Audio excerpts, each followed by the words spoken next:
بسم اللہ الرحمن الرحیم بسم اللہ الرحمن الرحیم ومن ادلۃ فطریۃ الدین حضرت علامہ شیخ محسن علی نجفی دام ظلہ العالی دلیلیں دے رہے ہیں کہ دین فطرت میں شامل ہے۔ دین ظاہری اور مادی علل و اسباب کی وجہ سے وجود میں نہیں آیا۔ آج یہاں پہنچے ہیں، تقریباً 5 دلیلیں دیں گے کہ یہ 5 دلیلیں ہیں جو دین کے فطری ہونے پر دلالت کرتی ہیں، اور دلیلیں بھی ایسی ہیں کہ جس کو ہر صاحب عقل قبول کرنے کے لیے تیار ہے۔ یعنی یہ کوئی مذہبی، کوئی اسلام یا کوئی حدیث کا سہارا نہیں لیا کہ کوئی کہے کہ ہم تو قرآن کو مانتے نہیں، حدیث کو نہ۔ فطری کا مطلب ہوتا ہے جو انسان کی انسانیت میں ہو، اس سے کہتے ہیں کہ یہ شے اس کی فطرت میں ہے۔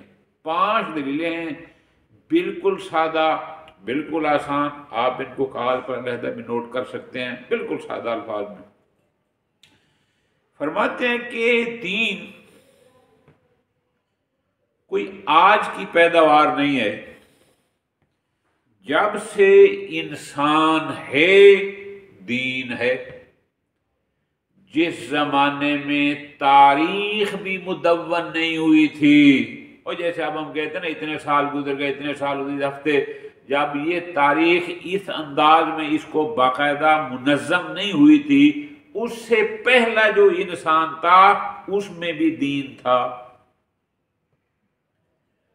دین ہر علاقے میں ہے، ہر شہر میں ہے، ہر خطے میں ہے، کہاں نہیں ہے۔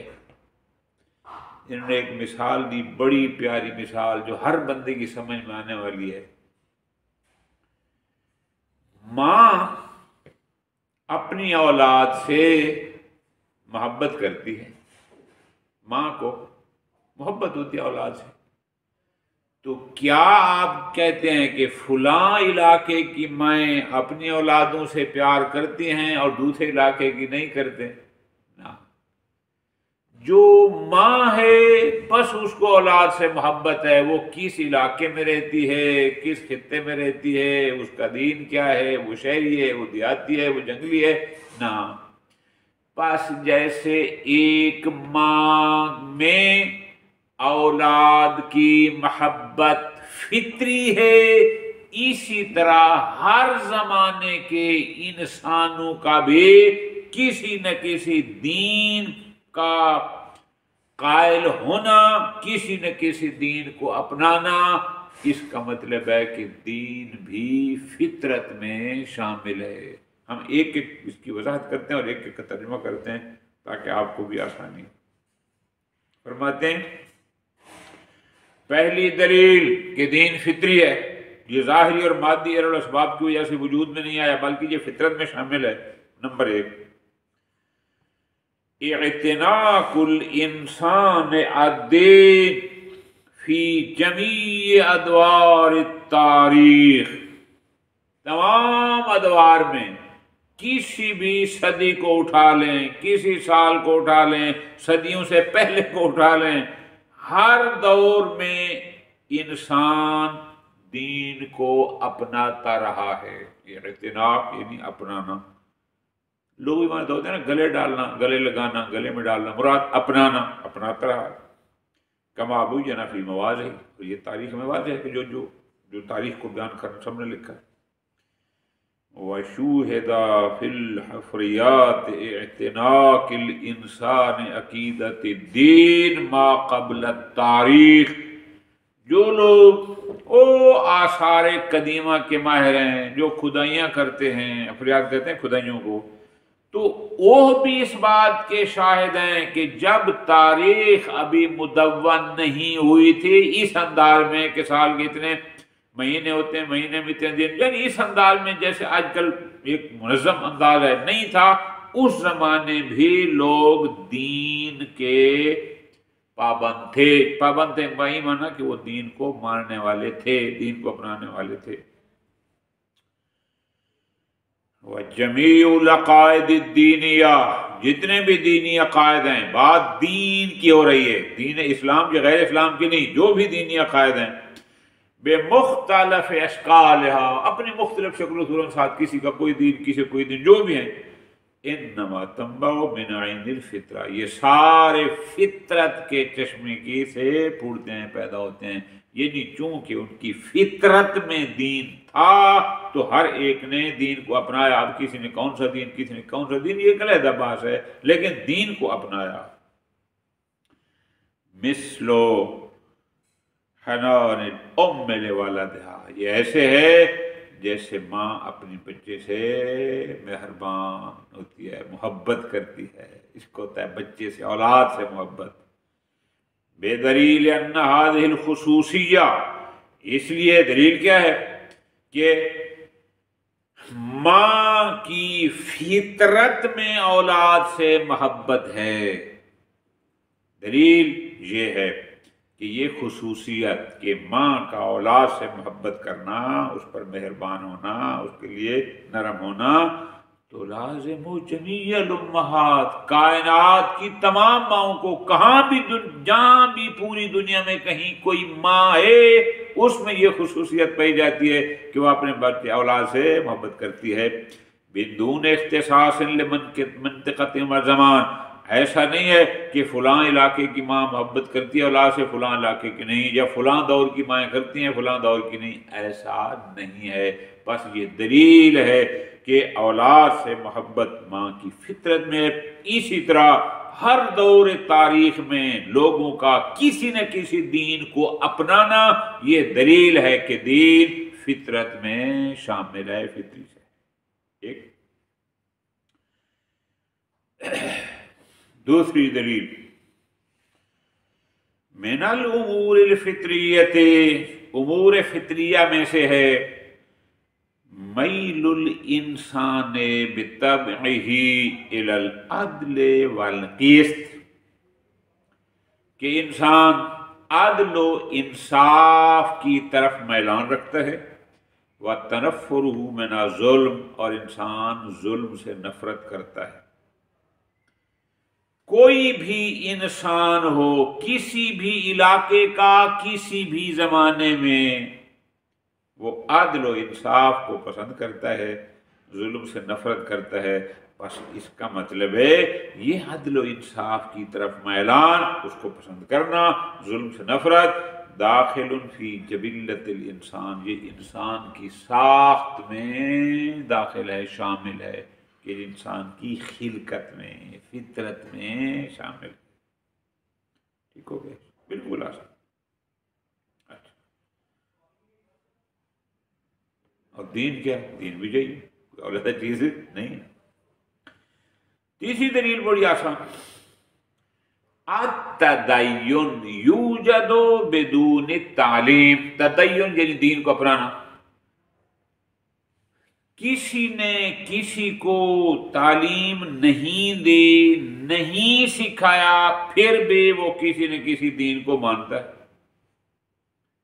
التدین یوجد یعنی تدین، دینداری، دین کو ماننے والے، دین کو اپنانے والے پائے جاتے ہیں، بدون تعلیم، بغیر تعلیم کے، کسی نے ان کو سکھایا نہیں ہے، وہ پھر بھی متدین ہیں، دیندار ہیں۔ فقد ثبت علمیا، اب تو سائنس نے بھی بات ثابت ہوگی، کیا کہ ان التدین یظہر فی فترۃ البلوغ، کہ انسان جب بلوغ کے عرصے مدت میں ہوتا ہے، مدت یعنی ایک ہوتا ایک محدود عرصہ، کہ انسان جب بالغ ہو رہا ہوتا ہے تو اس صورت میں انسان میں تدین یعنی دین کو اپنانا، دینداری ظاہر ہوتی ہے۔ فی اقوى مظاہری، اپنی پوری قوت کے ساتھ 15-16 سال کا بچہ دین کی طرف شدید انداز میں وہ میلان رکھتا ہے۔ وَحَسْبَ مَا شَاهَدَهُ عُلَمَاءُ النَّفْسِ، اور ماہرین نفسیات نے جو مشاہدہ کیا ہے، انہوں نے پیچھے بھی بات ہوئی تھی، ان کا مشاہدہ بھی یہی ہے کہ ان اکبر قدر من هذه المشاعر الدینیہ تظہر فی حدود 16 من عمر الشباب، کہ جب بچہ 16 سال کی عمر میں جاتا ہے تو اس میں یہ شعور دینی بہت زیادہ پایا جاتا ہے۔ جب وہ 16 سال کی عمر ہوتا ہے یعنی دین کی طرح رغبت اس کو زیادہ ہوتی ہے۔ تو اگر دین اس کی فطرت میں نہ ہوتا تو پھر وہ کیوں بغیر تعلیم کے، اور خاص کر جب ابھی جوانی چڑھ رہا ہے، 15-16 سال کا بچہ ہے، 14 سال کا، اس وقت اس کی دینی رغبت زیادہ ہے، تو اس کی فطرت میں ہے یہ چیز، تو تب یہ ایک دلیل ہے۔ چوتھی دلیل ہماری کہ دین فطرت میں ہے، دین ان مادی ارل و اسباب کی وجہ سے نہیں ہے۔ چوتھی دلیل یہ ہے التدین لا یختص بمنطقۃ و بلد، کہ دین داری کسی ایک مخصوص علاقے یا شہر کے ساتھ مختص نہیں ہے کہ جناب فلاں علاقے کے لوگ دین پہ ہیں، فلاں علاقے کے نہیں ہیں، فلاں شہر کے ہیں، ایسا نہ، ایسا نہیں ہے۔ بل یعم جمیع المناطق من الشرق والغرب، آپ مشرق سے مغرب تک چلے جائیں، جس شہر میں بھی جائیں گے آپ کو دین کے ماننے والے ملیں گے۔ کوئی بھی دنیا کا شہر آپ لے لیں، آپ کو وہاں پر فلا یخلو ای بلد، کوئی بلد خالی نہیں ہے، کوئی شہر خالی نہیں ہے، وہاں یا مسجد ہوگی یا معبد کنیسہ، یہ جو مثلا ہندو کا عبادت خانہ ہوتا ہے، یہودیوں کا ہوتا ہے، عیسائیوں کے چرچ ہوتے ہیں، یہ جی کر جتنے بھی لوگ یہ دیندار ہیں، اور ان کی ہر جگہ پر ہر شہر میں جو بھی جس دین کا ماننے والا ہے ان کی کوئی نہ کوئی عبادت گاہ ہوتی ہے۔ وہ دلیل ہے کہ یہاں لوگ کسی نہ کسی دین کے ماننے والے ہیں، اور ہم بھی یہی کہتے ہیں کہ دین فطرت میں ہے، اسی لیے تو یہ ہر جگہ ہے، یہ نہیں کہ کہاں ہی ہے اور کہیں نہیں، ایسا نہیں، یہ اس کے فطری ہونے کی دلیل ہے۔ پانچویں دلیل یہ بھی واضحات میں سے ہے، قابل قبول دلیل ہے، کیا؟ جہاں کمیونسٹ انقلاب آئے تھے، روس میں آیا، چائنا میں آیا، فلاں، جن علاقے میں اس علاقے کے سیاسیوں نے اور انقلابیوں نے دین داروں کا قتل عام کیا کہ دین ختم ہو جائے، اس کے باوجود بھی آج دین وہاں موجود ہے۔ اس کا مطلب ہے دین انسان کی فطرت میں ہے، جب تک وہاں انسان ہیں دیندار ہوں گے، یہ نہیں کہ سارے ہوں لیکن ہوں گے ضرور، سب مضبوط ہے۔ بقاء التدین فی اعماق الناس، اعماق جمع ہے عمق کی، گہرائی، یعنی لوگوں کے اندر ان میں تدین کا باقی رہنا، دینداروں کا باقی رہنا، فی بلاد، ایسے شہروں میں کہ قام سیاستھا، کہ جس کے سیاستدانوں نے قیام کیا، لِقَمْعِ مظاہر الدین، کہ وہ مظاہر دین کو ختم کر دیں، مدتاً غیر یسیرہ، ایک لمبے عرصے تک، تھوڑا عرصہ بھی نہیں تھا، اس کے باوجود بھی وہاں اہل دین کا ہونا یہ دلیل ہے کہ دین فطرت انسان میں شامل ہے، جب تک انسان ہے دین ہے۔ اب یہ 5 دلیلیں بڑی آسان، ہر بندے کو سمجھ آنے والی ہیں، اگر آپ ان کو ایک کاغذ پہ ترتیب سے لکھ لیں تو بھی آسان ہے کہ یہ دلیل ہیں کہ دین فطرت۔ ٹھیک ہو گیا۔ اگلا پیرا وہ بھی آسان ہے کہ کسی بھی چیز کے فطری ہونے کی علامت کیا ہے؟